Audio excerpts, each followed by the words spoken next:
Usiishie tu kuangalia kama unaingia kwenye siku zako, bali angalia pia rangi ya damu ambayo unaipata, kwa sababu rangi ya damu ambayo unaipata ni kama barua ya siri inayokuambia kuhusu afya ya uzazi wako.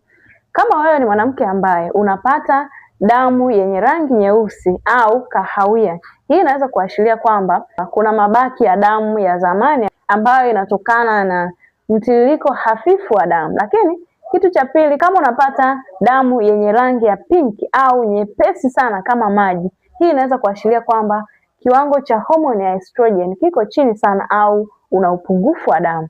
Lakini damu yenye afya inatakiwa kuwa nyekundu iliyoiva kama tunda la komamanga. Hebu tuambie hapa kwenye comment, unapata damu ya rangi gani kati ya hizi ambazo nimezitaja hapa?